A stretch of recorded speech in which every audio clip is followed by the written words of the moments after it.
r/pettyrevenge roommate pastor was living a double life, so I exposed him to his congregation.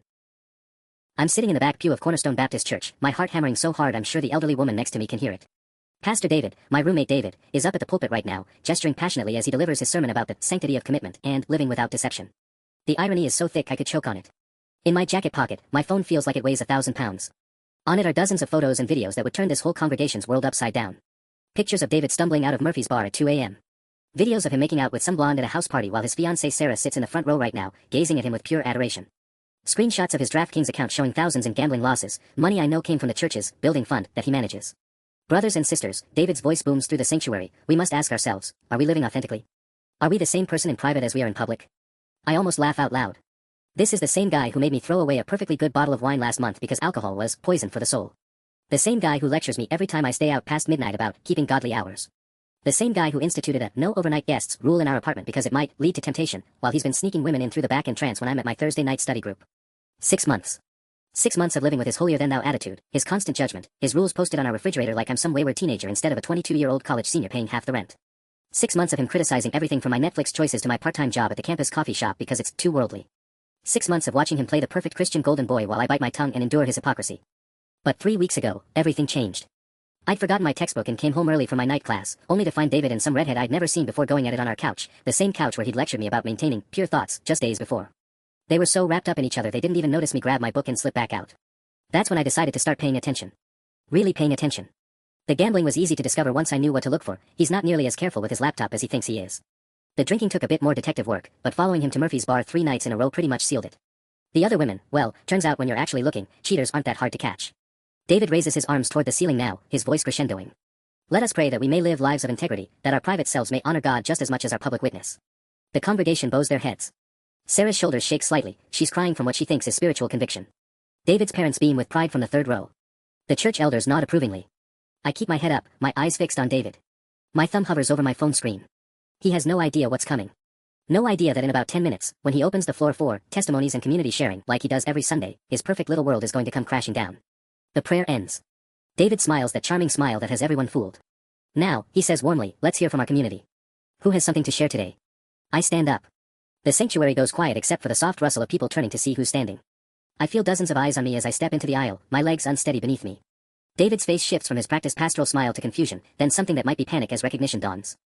I'd like to share something, I say, my voice carrying further than I expected in a hushed space. David's knuckles go white as he grips the podium.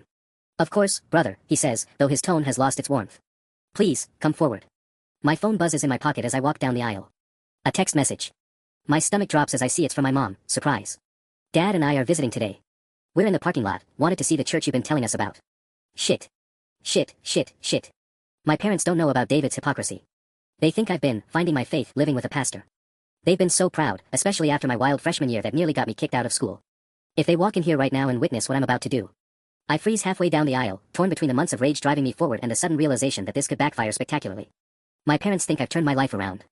They don't know I've been planning this revenge for weeks, documenting David's every sin like some kind of spiritual private investigator. Son. David's voice cuts through my panic. He's regained some composure, probably thinking I've lost my nerve. Did you want to share something with us? The congregation waits. Sarah turns in her seat to smile encouragingly at me, sweet, trusting Sarah who has no idea her fiancé was texting another woman during their couple's Bible study last Tuesday. I watched him do it, watched him lie smoothly when she asked who he was messaging. I start, then stop. Through the sanctuary's tall windows, I can see my parents' car pulling into a parking space. David sees my hesitation and presses his advantage. Perhaps you're feeling called to share about how living in Christian community has changed your heart. His eyes bore into mine, a clear warning masked as pastoral guidance. How accountability and godly friendship have helped you grow in righteousness. The bastard is good. He's giving me an out while simultaneously threatening me. Reminding me that he could easily spin this to my parents, to the congregation, to anyone who'll listen. Poor Pastor David, trying to help his troubled roommate find Jesus, only to be attacked for his efforts. But then I remember last Sunday. How he stood in this exact spot and delivered a 20-minute sermon about sexual purity while the brunette from the campus library sat 3 rows back, shooting him flirtatious looks the entire time. How he talked about the sanctity of engagement while Sarah planned their wedding, oblivious to the fact that her future husband was already cheating on her with at least 3 different women. My phone buzzes again. Another text from Mom, running a few minutes late, Dad stopped for coffee. See you soon. I have maybe 5 minutes before they walk through those doors. 5 minutes to decide if I'm really going to do this. David's watching me carefully now, his pastoral mask slipping slightly. He knows I know. The question is whether I have the guts to go through with it. The congregation shifts restlessly in their seats. Someone coughs. A baby whimpers in the back. I pull out my phone. David's face goes pale as he sees it in my hand, sees my thumb moving across the screen. He knows exactly what's on this device. Actually, I say, my voice steadier now, I have something very important to share about accountability. Yes, I continue, holding up my phone so the screen catches the sanctuary lights. I want to talk about what it really means to hold each other accountable as Christians. David's jaw tightens almost imperceptibly. To everyone else, he probably looks like an attentive pastor listening to a congregant's testimony. But I can see the vein pulsing in his temple, the way his breathing has gone shallow. You see, I say, walking closer to the pulpit, I've learned something important living with Pastor David these past 6 months. I've learned that sometimes the people who talk the most about righteousness, I pause, letting my eyes sweep across the congregation, are the ones who need accountability the most. A few murmurs ripple through the crowd. Sarah turns fully around now, her brow furrowed in confusion.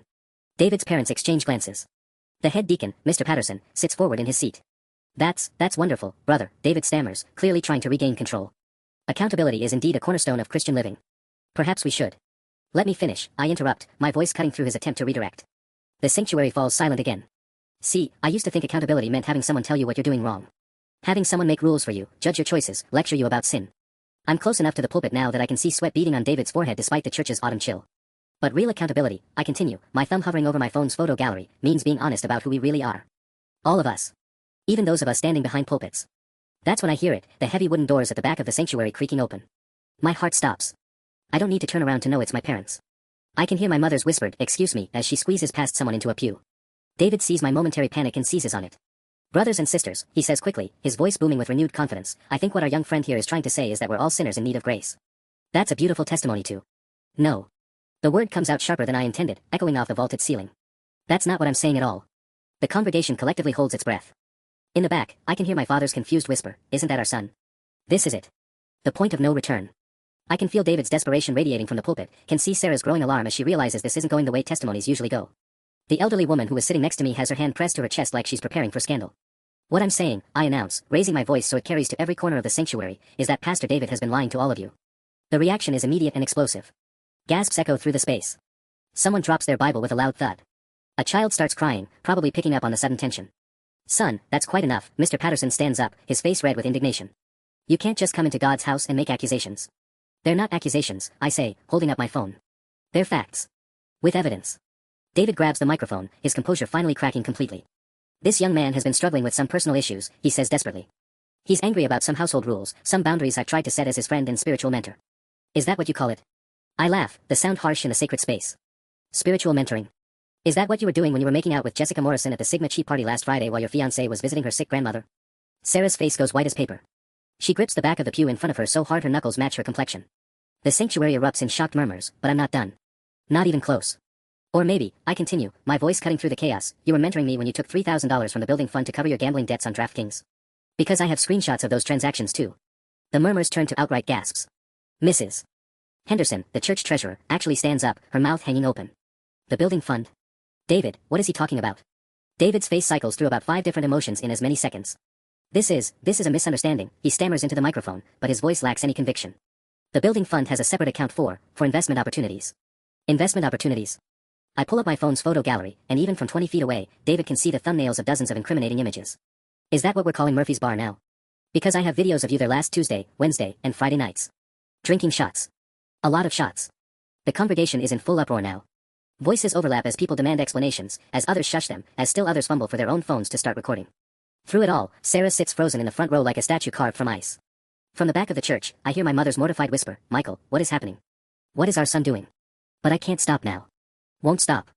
6 months of swallowing my pride, of being treated like a moral failure by someone whose entire life is a lie, comes pouring out of me like poison from a wound. And the women, I continue, swiping to a particularly damning video on my phone. Should I tell them about all the women, David? Or would you prefer to explain to Sarah yourself why Amanda from the campus ministry has been texting you heart emojis at 2 in the morning? That breaks something in Sarah. She lets out a sound that's half sob, half gasp, and stumbles to her feet. David? Her voice is small, desperate. David, tell me he's lying. Please tell me he's lying. David reaches toward her, his pastoral mask completely shattered now, revealing the panicked young man underneath. Sarah, baby, please. Let me explain. This isn't. Explain what? Mr. Patterson's voice booms from the middle of the sanctuary. He's fully standing now, his face purple with rage. Explain how you've been stealing from God's house. Explain how you've been making a mockery of everything this church stands for. The sanctuary descends into chaos. People are standing, shouting, demanding answers. Someone's crying, multiple people, actually. A group of college students near the side exit are already pulling out their phones, probably live streaming this whole thing to social media. And then, cutting through all the noise, comes my father's voice, that's enough. Michael, what the hell do you think you're doing? The sanctuary goes dead quiet. Everyone turns to look at my parents, who are now marching down the center aisle with matching expressions of mortification and fury. My mother's face is bright red, and my father looks like he wants to drag me out of here by my ear.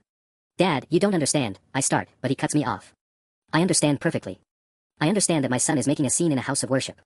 I understand that you're embarrassing yourself and your family. He's close enough now that I can see the disappointment burning in his eyes. We thought you changed. We thought living with David had helped you mature, helped you find some direction. But that's just it, I say desperately. David isn't who you think he is. None of you know who he really is. My mother reaches us then, her voice tight with barely controlled anger. Michael James, you apologize right now and we're leaving. I don't know what's gotten into you, but this stops now. Behind me, I can hear David trying to regain control, his voice shaky as he addresses the congregation. Please, everyone, let's all calm down. Clearly there's been some sort of misunderstanding. The only misunderstanding, Sarah's voice cuts through everything else like a blade, is me thinking I knew the man I was going to marry. She's standing in the center aisle now, tears streaming down her face, her engagement ring clutched in her trembling fist. Sarah, please, David abandons the pulpit entirely now, stepping down toward his fiancée with his hands outstretched like he's approaching a wounded animal. Don't do anything rash. Let's talk about this privately, like adults. Like adults? Sarah's laugh is bitter, broken. You want to talk about acting like adults? How adult is it to steal from the church? How adult is it to cheat on your fiancé while preaching about faithfulness? She hurls the engagement ring at him. It bounces off his chest and skitters across the floor, the small diamond catching the sanctuary lights as it spins to a stop near my feet. My mother grabs my arm, her nails digging in even through my jacket. Michael, we're leaving. Now. But before I can respond, Mrs. Henderson's voice cuts through the chaos with the authority of someone who's been balancing church books for 30 years. David Mitchell, you will explain those building fund transactions this instant. The congregation has a right to know exactly how much money is missing. David's face goes from pale to green. Mrs. Henderson, I really think this should be handled privately. Nothing about this is private anymore. Mr. Patterson gestures wildly at the congregation, half of whom now have their phones out recording. Half the county is going to see this on Facebook before dinner. He's right. I can see at least a dozen people actively filming, and in the back rows, some of the teenagers are definitely streaming this live. What started as my personal revenge against David is rapidly becoming a viral sensation. Everyone please put your phones away, David pleads into the microphone, but his voice cracks on the words. This is a sacred space. Sacred? An elderly man I don't recognize stands up in the middle section, his voice shaking with fury. You want to talk about sacred? My wife and I have been tithing 10% of our social security checks to that building fund for 3 years. 3 years of eating generic cereal so this church could have a new fellowship hall, and you've been gambling it away. The crowd's anger shifts palpably. What started as shock over David's personal indiscretions is crystallizing into rage about the money. I can see it in their faces, the betrayal, the realization of what this means for their community. My father tries again to drag me toward the exit. Michael, this has gone far enough. Whatever problems you have with your living situation, this isn't how you handle them. Living situation? I wrench free from his grip, my own anger finally finding its target. Dad, this isn't about rent or chores or whose turn it is to buy groceries. This is about him, I point at David, treating me like a moral degenerate while he's been doing things that would make my worst college mistakes look like Sunday school. That's enough. David's voice booms through the microphone with desperate authority. This young man has been struggling with alcohol and promiscuity since I've known him. I've been trying to help him, trying to provide Christian guidance, and this attack, is his response to accountability. The manipulation is so smooth, so practiced, that for a moment even I almost believe him. He's spinning this, turning my justified anger into the tantrum of a rebellious young man who can't handle being told what to do. I can see it working on some faces in the crowd. The older congregants especially are nodding along, probably thinking this makes more sense than their beloved young pastor being a complete fraud.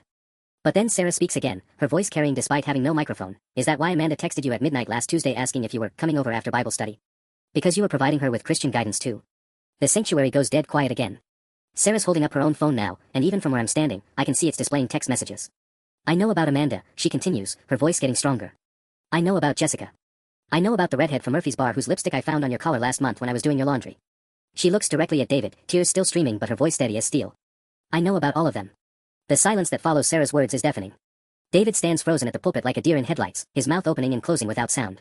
The congregation stares between him and his now ex-fiancée with the horrified fascination of people watching a car crash in slow motion. That's when Mrs. Henderson decides to twist the knife. David, she says, her voice carrying the authority of someone who's been treasurer here since before David was born, I'm going to need you to come with me to the church office right now. We're going to review every single transaction from the building fund account for the past 6 months. Now. David's voice cracks. During service? Surely this can wait. The only thing that should have waited, Mr. Patterson interrupts, is us finding out about this from a college student instead of from you. He starts pushing through the pew toward the center aisle. Mrs. Henderson is right. We're settling this now. That's when I realize I've created something bigger than I intended. What started as personal revenge has turned into a full-scale church crisis. The building fund money isn't just numbers on a screen, it represents years of sacrifice from people who probably couldn't afford to give as much as they did. My mother tugs on my arm again, but less forcefully now. I think even she's starting to understand that this might be more serious than an immature roommate dispute. Michael, she whispers, is this true? About the money? Before I can answer, my phone buzzes with a notification. Then another. And another.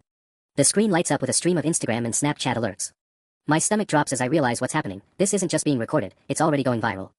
Videos of the confrontation are probably spreading across every social media platform right now. Oh God, I mutter, scrolling through the notifications. Someone's tagged me in a TikTok video titled, Pastor Exposed by Roommate During Sunday's Service. It already has 30,000 views and it was posted 4 minutes ago. David must notice my expression because his face somehow manages to get even whiter. What? He demands. What now? I hold up my phone so he can see the screen full of notifications. David, we're on TikTok. Like, really on TikTok. The words hit the congregation like a splash of cold water. The older members look confused, but the younger ones immediately start checking their own phones. Within seconds, I hear multiple sharp intakes of breath as they find the videos. 30,000 views, announces a teenage girl in the third row. Oh my God, 60,000 now. David grabs the podium so hard I think he might snap it in half. His carefully constructed world isn't just crumbling, it's crumbling publicly, permanently, in front of the entire internet. Turn them off, he says desperately into the microphone. Please, everyone just turn off your phones. This is a private church matter. Nothing's private once it hits social media, the teenage girl replies matter-of-factly. Someone screen-recorded everything and posted it to YouTube. It's probably going to be on the news. My father runs his hands through his hair, looking like he's aged 10 years in the past 10 minutes. Jesus Christ, Michael. What have you done? Language, Harold, my mother hisses automatically, then looks around at the chaos surrounding us. Though I suppose under the circumstances. That's when Sarah does something that surprises everyone. She starts laughing. Not hysterical sobbing or angry screaming, actual laughter, clear and bright and completely inappropriate for the situation. You know what's funny, she says, wiping tears from her cheeks but still smiling. I came here today planning to announce our wedding date. June 15th. I had it all planned out. I was going to ask Pastor David if I could share some happy news with the congregation after his beautiful sermon about commitment and integrity. She looks directly at me then, and for a terrifying moment I think she's going to blame me for ruining what should have been a happy moment. Instead, she says, thank you. The two words hang in the air like a blessing I never expected to receive. Thank you, Sarah repeats, louder this time, looking directly at me with something that might be gratitude shining through her tears. Thank you for having the courage to tell the truth when I was too blind to see it myself. David makes a sound like he's been punched. Sarah, please. Don't let him poison you against me. He's troubled, he's been drinking, making poor choices. Stop. Sarah's voice cuts through his excuses like a scalpel. Just stop lying. To me, to them, to yourself. She gestures toward the congregation, many of whom are still filming. It's over, David. Whatever this was, it's over. That's when things get worse. Because that's when Deacon Robert stands up in the back corner, serious, stern Deacon Roberts who handles the church's legal affairs and looks like he hasn't smiled since 1987. David, his voice carries the weight of authority and barely contained fury, I need you to understand something very clearly. If you have indeed misappropriated church funds, this isn't just a matter for congregational discipline. This is a felony. The word felony hits the sanctuary like a physical blow. Several people gasp audibly, and I watch David's face cycle through emotions so quickly I can barely track them, panic, denial, calculation, and something that looks almost like relief. Now wait just a minute, David's father suddenly speaks up, his face flushed as he pushes his way toward the front. This is all speculation and hearsay. Some disgruntled roommate making accusations doesn't constitute evidence of anything. He points an accusing finger at me. This boy has a vendetta. David's been trying to help him, set boundaries, provide guidance, and this is how he repays Christian charity, with lies and public humiliation.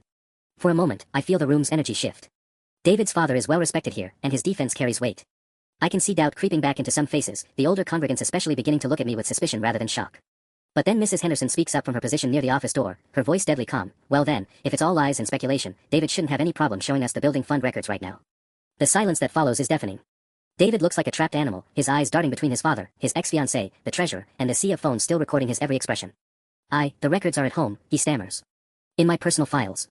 For security reasons. I can bring them next Sunday. The building fund records should be here, Deacon Roberts interjects, his legal training evident in his measured tone.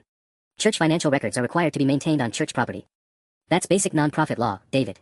My mother chooses this moment to lean close to my ear and whisper urgently, Michael, how certain are you about these accusations? Because if you're wrong, if this is just some misunderstanding blown out of proportion, you could face serious consequences. Slander, defamation. I'm not wrong, Mom, I whisper back, but her words plant a seed of doubt. What if David is better at covering his tracks than I thought? What if the evidence I have isn't as solid as I believed? What if he manages to spin this as the vindictive attack of an unstable roommate? That's when my phone buzzes with a text that makes my blood run cold. It's from my buddy Jake, who's apparently watching this unfold on social media. Dude, the campus newspaper just called me asking for quotes about you. They want to know about your drinking, your party days freshman year. Someone's feeding them information. I look up at David, who's still stammering through explanations to the treasurer, and realize he's already playing defense. Even in the middle of his own exposure, he's working to undermine my credibility. The revenge I thought would be so satisfying suddenly feels like it might destroy us both. My hands start shaking as I read Jake's text again. The campus newspaper. They're already digging into my past, trying to find ammunition to discredit me. David's playing this perfectly, even while his own world burns down, he's making sure mine goes up in flames too. Michael? My mother notices my expression. What's wrong now? Before I can answer, Mrs. Henderson emerges from the church office carrying a thick manila folder, her face grim. David, I need you to explain these bank statements immediately. She holds up a sheet of paper that even from my distance I can see is covered in red ink, negative balances, overdraft fees, transaction after transaction. The building fund account shows a balance of negative $4,000 as of yesterday. Negative, David. We bounced 3 checks last week. The congregation's shocked murmurs turned to angry rumbles. These people trusted him with their money, their sacrifice, their hopes for a better church building, their faith in his leadership. David's father pushes forward, grabbing the bank statement from Mrs. Henderson's hands. His face goes from defensive to horrified in seconds as he scans the page. David, son, what is this? Dad, I can explain. Explain what? His father's voice breaks. Explain how you've stolen from these good people. Explain how you've... He stops, looking around at the dozens of phone cameras still recording, and his shoulders slump in defeat. Oh, David. What have you done? That's when I realize something that makes my stomach drop even further. David's parents are going to be destroyed by this too. His mother is sitting in the third row with tears streaming down her face, not from anger but from pure humiliation. They probably bragged about their pastor's son to everyone they knew. Their retirement friends, their neighbors, their own church back in whatever small town they came from. I wanted revenge on David, but watching his mother cry makes me feel like a monster. You know what? David suddenly straightens up, his whole demeanor changing. The panic is gone, replaced by something cold and calculated. You're right. All of you. I've made mistakes. Serious mistakes. He steps back up to the microphone, and his voice carries across the sanctuary with startling clarity. I've struggled with gambling addiction. I've struggled with alcohol. I've made poor choices in my personal relationships. And yes, I've mismanaged church funds trying to cover my problems. The admission sends a shock wave through the congregation, but David isn't finished.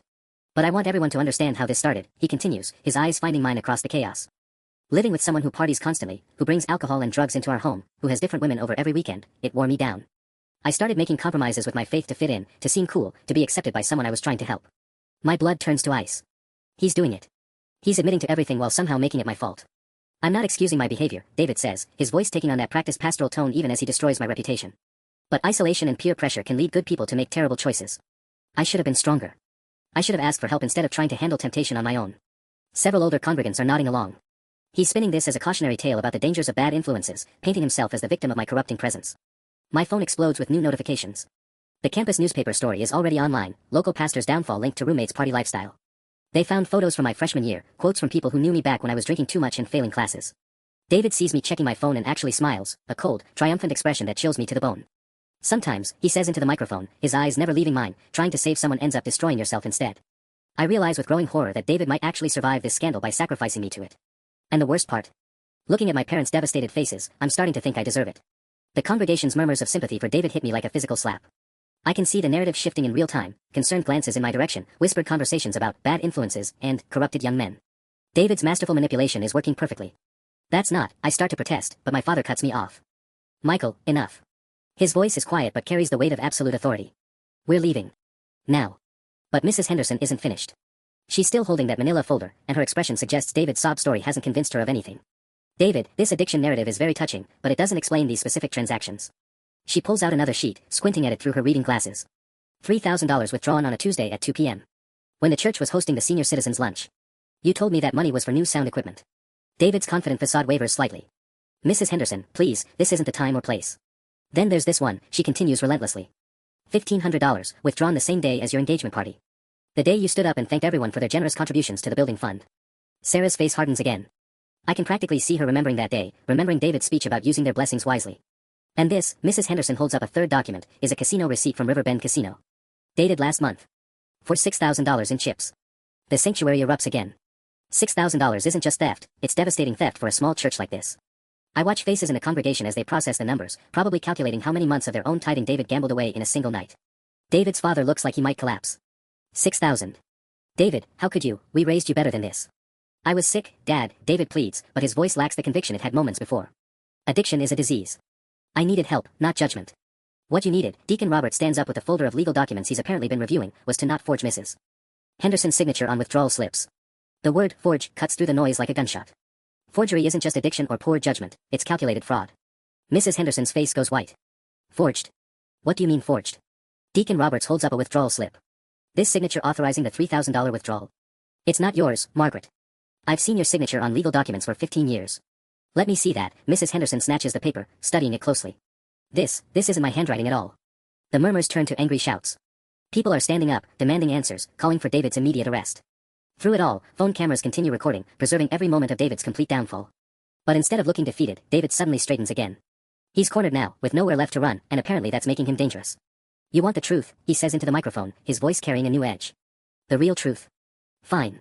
He looks directly at me, and I see something in his eyes that makes my stomach clench with dread. My roommate here isn't just some innocent victim exposing corruption. He's been blackmailing me for weeks. The accusation hits the sanctuary like a bomb. Every head turns toward me, and I feel the weight of dozens of stares. That's a lie, I say, but my voice comes out weaker than I intended. Is it? David pulls out his own phone. Because I have text messages that say otherwise. My heart stops as David holds up his phone, that same calculating smile spreading across his face. Whatever he's about to show, he's clearly been planning this counterattack. 3 weeks ago, David announces to the congregation, his voice regaining its pastoral authority, I received this text message. He swipes his phone screen and begins reading aloud. Quote, I know what you've been doing. We need to talk. End quote. The sanctuary goes silent except for the software of phone cameras still recording. I rack my brain, trying to remember exactly what I texted him that night after I caught him with the redhead. Then the next day, David continues, his voice carrying that practiced concern he uses during pastoral counseling. Quote, maybe we can work something out that benefits both of us. End quote. My stomach drops. Those texts, taken out of context, do sound like blackmail. But that's not what I meant. I was trying to get him to come clean voluntarily, maybe work out some kind of confession that would save his congregation the shock of a public revelation. That's not what those meant, I protest, but I can already see doubt creeping back into faces throughout the sanctuary. David's playing this perfectly, using my own words against me. And then this gem from last week, David says, warming to his theme. Quote, your gambling problem is getting expensive. Good thing the building fund is so generous. End quote. The gasp that goes through the congregation is audible. Mrs. Henderson actually steps backward, clutching the manila folder to her chest like a shield. I never sent that, I say desperately, but even as the words leave my mouth, I realize how guilty they make me sound. David, show them the actual message thread. Show them the timestamps, the context. Context. David's laugh is bitter and practiced. The context is that my roommate discovered my struggles and decided to profit from them instead of helping me seek counseling or pastoral care. He turns to address the congregation directly, abandoning the microphone but projecting his voice with the skill of someone trained in public speaking. This young man has been living rent-free in my apartment for months while I've been trying to provide Christian mentorship. When he discovered my problems, instead of approaching me with love and accountability, he saw an opportunity. I fumble for my own phone, desperate to prove my innocence, but my hands are shaking so badly I can barely unlock the screen. That's not true. None of that is true. My father grabs my arm, his voice low and furious. Michael, please tell me you didn't try to blackmail him. Please tell me this isn't about money. It's not about money. The words come out louder than I intended, echoing off the sanctuary walls. I never asked him for anything. I never wanted anything except for him to stop being a hypocrite. But David's not finished. He's building to something, and I can see the trap closing around me with every word. The most heartbreaking part, David continues, his voice taking on that wounded but forgiving tone that probably works so well in pastoral counseling, is that I genuinely cared about him. I've been trying for months to help him overcome his drinking problem, his issues with promiscuity, his academic struggles. He pauses, letting that sink in, then delivers the killing blow. I even helped him pay his tuition last semester when he was facing academic suspension. The lie is so smooth, so perfectly delivered, that for a moment even I almost believe it. But it's complete fabrication. I've never missed a tuition payment, never faced academic suspension since my freshman year. That's a lie, I say, but my voice sounds weak even to me. David's creating an entire alternative narrative, painting himself as the generous mentor betrayed by an ungrateful mentee. Mrs. Henderson looks between us, confusion replacing the righteous anger that had been driving her investigation. David, if you were being blackmailed, why didn't you come to the church leadership? Why didn't you ask for help? David's expression shifts to something that looks almost like shame. Because I was embarrassed, Margaret. Because I didn't want anyone to know how far I'd fallen. And because. He glances at me with what appears to be genuine sadness, because I still hoped I could help him. The masterful manipulation is working. I can see it in the congregation's faces, the narrative is shifting again, this time painting us both as troubled young men, but David as the victim trying to do the right thing. My phone buzzes with another text from Jake. Dude, someone just sent the newspaper bank records showing payments from David to you. This looks really bad. My world tilts sideways as I read Jake's text. Bank records showing payments from David to me? That's impossible. David has never given me money for anything. I've paid my half of rent and utilities religiously every month. What bank records? I whisper to myself, but in the dead silence of the sanctuary, even my whisper carries. David's eyes light up with something that looks disturbingly like victory. Oh, you want to talk about bank records now? He pulls out his wallet, fishing through it until he finds what he's looking for, several folded pieces of paper that look like they've been prepared for exactly this moment. These are copies of every payment I've made to Michael over the past 4 months, David announces, unfolding the papers with theatrical precision. Grocery money when he was short on cash. Gas money for his car when he claimed his part-time job wasn't paying enough. Emergency funds for textbooks. My mouth falls open. Those payments, they weren't charity or blackmail money. They were legitimate reimbursements. Money he owed me for covering his share of utilities when his accounts were overdrawn from gambling. Gas money he borrowed when he was too broke to fill up his own tank.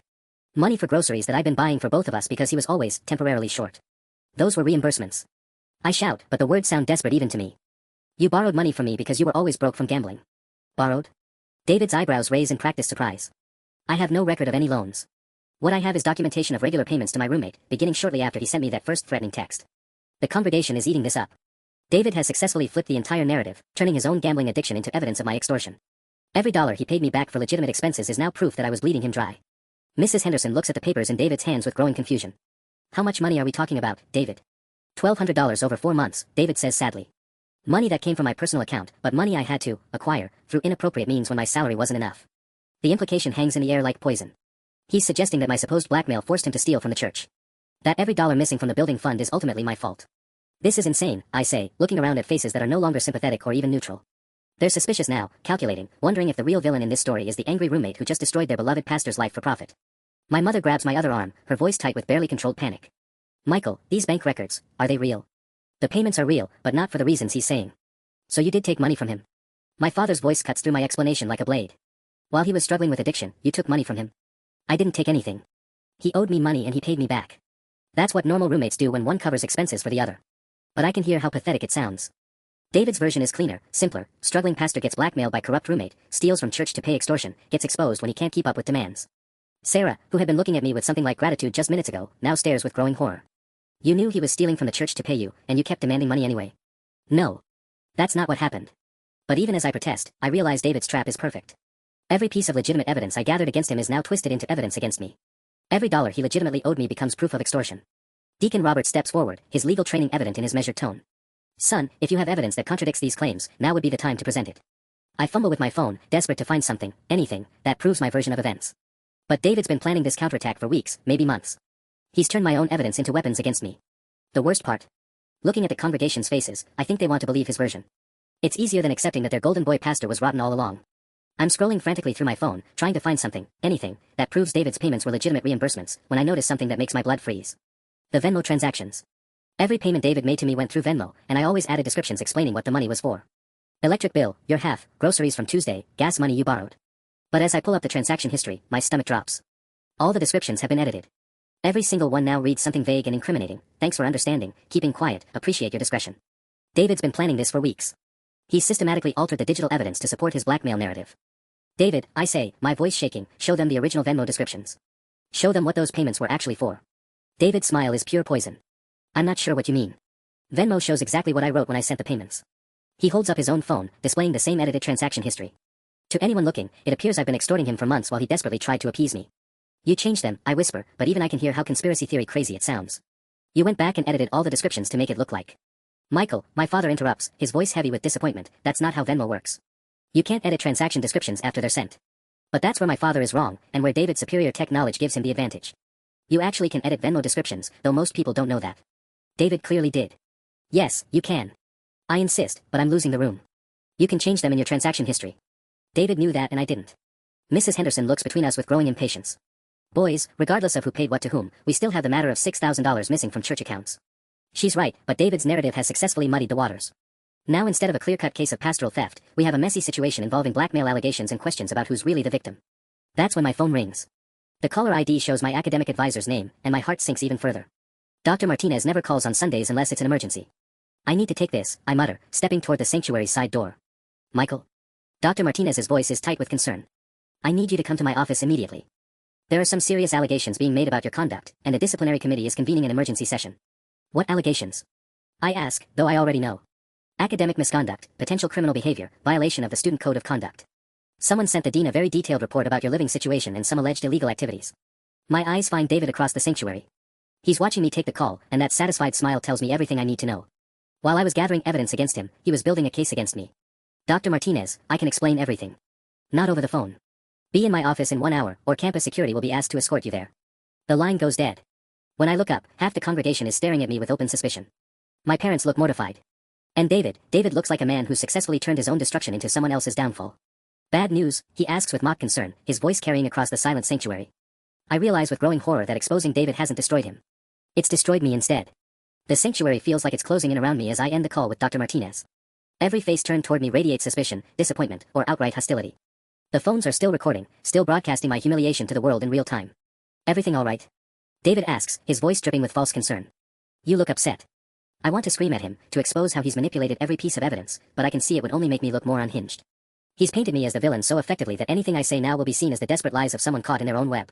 Mrs. Henderson clears her throat, drawing attention back to the financial records scattered across the front pew. Regardless of these other complications, we still need to address the missing church funds immediately. Of course, David nods solemnly. I take full responsibility for my poor decisions. I let my struggles with addiction cloud my judgment, and I made terrible choices trying to protect someone I cared about. Even his confession is designed to make him look sympathetic while implicating me further. The man is a master manipulator, and I walked right into his trap. My mother approaches me, her face pale with worry. Michael, what was that phone call about? The university, I admit quietly. They want to see me. Someone filed a complaint. Her sharp intake of breath draws more attention from nearby congregants. I can practically see them connecting the dots: troubled student, blackmail allegations, now academic misconduct. David's character assassination is working perfectly. Mrs. Henderson, Deacon Robert speaks up, his legal training taking over. We need to secure all church financial records immediately and contact our insurance company. If there's been embezzlement, we need proper documentation for law enforcement. Law enforcement? David's father looks stricken. Surely we can handle this internally. Not when it involves felony theft, Mr. Mitchell, Deacon Roberts replies firmly. This is beyond church discipline now. I watch David's face as the reality hits him. For all his manipulation and misdirection, he can't escape the basic facts: money is missing, records have been falsified, and now the police will be involved. His attempt to drag me down with him might succeed socially, but legally, he's still facing serious charges. Sarah, who has been quietly watching this entire exchange, suddenly speaks up. David, did you really think blaming Michael would make the theft disappear? Her voice cuts through the chaos with startling clarity. Even if every word you've said about him is true, which I doubt, you still stole from these people. You still lied to my face for months. You still forged signatures and gambled away money that wasn't yours. David's confident expression wavers slightly. Sarah, if you'd just let me explain privately. No more private conversations, she interrupts. No more chances to spin stories or manipulate facts. You've lost that privilege. She turns to face the congregation, her voice growing stronger. I've been engaged to this man for 8 months. I've watched him charm his way out of every difficult situation, blame others for his problems, and twist the truth until even he believes his own lies. The sanctuary falls silent as Sarah finds her voice. Maybe Michael did take money from David, I don't know. But I do know that David has been lying about everything else, so why should we believe him about this? Her words hit David like a physical blow. He opens his mouth to respond, then closes it, apparently realizing that anything he says will only dig his hole deeper. That's when we hear the sirens. Through the sanctuary's tall windows, I can see police cars pulling into the parking lot, their blue and red lights flashing across the stained glass. Mrs. Henderson nods grimly. I called them 20 minutes ago, right after I found the forged signatures. David goes completely white as the reality of his situation finally crashes down around him. His reign of manipulation is about to meet the one authority he can't charm his way past. The police sirens grow louder as 3 squad cars pull up to the church entrance. Through the sanctuary windows, I watch officers stepping out, their presence turning this religious crisis into something far more serious. David's face has gone from pale to gray, and for the first time since this whole confrontation started, his confident mask completely slips. David Mitchell. The lead officer's voice echoes through the sanctuary as he enters, his hand resting casually on his belt. We need to speak with you about some financial irregularities. Mrs. Henderson approaches with her manila folder of evidence, her voice steady despite the chaos. Officer, I'm the church treasurer. I have documentation of forged signatures and unauthorized withdrawals totaling approximately $10,000. 10,000. The number hits the congregation like a physical blow. Somehow hearing it from Mrs. Henderson makes it more real, more devastating than all of David's deflections and my accusations combined. That's. David starts, then stops, apparently realizing that anything he says can and will be used against him. His father pushes through the crowd, reaching for his son's arm. David, don't say another word. We're calling a lawyer.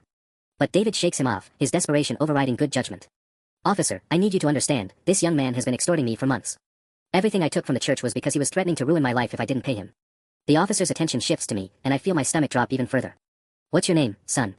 Michael Peterson, I manage, my voice barely steady. Officer, my father steps forward, his face grim, my son is clearly in over his head here. We'll cooperate fully with any investigation, but we'd like to contact our attorney as well. Great. Now both families are lawyering up, which makes everything look worse for everyone involved. The phones throughout the sanctuary are still recording, still streaming this disaster live to the internet, and now we've got police involvement and lawyers being mentioned. The second officer approaches Mrs. Henderson. Ma'am, we'll need all financial records secured as evidence. Nobody touches these documents until our forensic accountant can review them. Of course, she nods, clutching the folder protectively. I've been treasurer here for 15 years. I know every transaction that should have occurred. David makes one last desperate attempt at damage control. Officers, please understand, I never meant for any of this to happen. I was trying to help someone with serious problems, and it spiraled out of control. Sir, the lead officer cuts him off, you're going to want to save that explanation for your lawyer and the district attorney. The words, district attorney, send another shock wave through the congregation. This isn't just about church discipline or personal scandals anymore. David is looking at real criminal charges, possible jail time, and a felony record that will destroy any chance of continuing in ministry. Sarah walks over to where the officers are standing, her movements deliberate and controlled. Officers, I was David's fiancée until about an hour ago. I have text messages on my phone that might be relevant to your investigation, communications between David and other women, discussions about money, timestamps that might help establish a pattern of deception. David's eyes widen in horror as Sarah hands her unlocked phone to the officer. Sarah, please, you don't understand what you're doing. I understand perfectly, she replies, her voice ice cold. I'm telling the truth. Something you apparently forgot how to do. The officer scrolls through Sarah's phone, his expression growing more serious with each message he reads. Whatever he's seeing there isn't helping David's case. That's when my phone buzzes with a text that makes everything infinitely worse. Michael, this is Jake. Channel 7 News just called me. They're sending a crew to the church. This story is going national. National news coverage. Criminal investigation. Academic misconduct charges. Social media virality. What started as petty revenge has become a complete catastrophe that's about to destroy multiple lives on live television. And the worst part? I'm starting to realize that David might actually be better at this game than I am. The news van pulls up just as the police finish reading David his rights. Through the sanctuary windows, I can see the Channel 7 logo and a reporter already setting up for what's probably going to be the lead story on tonight's broadcast. My parents look like they want to disappear into the floor. But then something unexpected happens. Officer, Mrs. Henderson calls out, pulling another document from her seemingly endless manila folder. There's something else you need to see. She holds up what looks like a bank statement, but her expression is different now, less angry, more confused. I found this in David's desk when I was gathering the financial records. It's from a personal account I didn't know existed. The lead officer takes the statement, scanning it quickly. His eyebrows raise slightly as he reads. Mr. Mitchell, this shows several large deposits over the past month. Can you explain the source of these funds? David's face goes completely white as he realizes what Mrs. Henderson found. Those are personal. $15,000 in deposits, the officer continues reading. All from something called Crown Casino Gaming Revenue. Mr. Mitchell, were you gambling with church funds and winning? The sanctuary goes dead silent. Even the news crew outside seems to pause their setup. Mrs. Henderson squints at the statement over her reading glasses. David, if you won $15,000 gambling, why didn't you return the money to the church account? And there it is. The piece I never found, the evidence that proves David wasn't just a gambling addict spiraling out of control. He was deliberately stealing, winning money, and keeping it for himself while letting the church suffer. The winnings were. David stammers, but there's no good answer. No addiction narrative that explains keeping $15,000 in winnings while your church bounces checks. Sarah lets out a bitter laugh. Let me guess, you were going to surprise us by returning it all at once. Maybe at our wedding reception.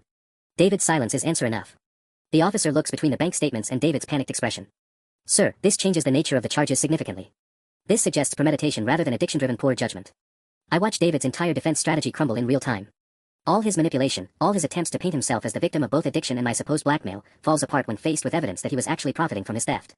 Officers, I speak up for the first time since they arrived, pulling out my phone. I have screenshots of his original Venmo descriptions before he edited them. They show what those payments were actually for, shared expenses, money he borrowed from me.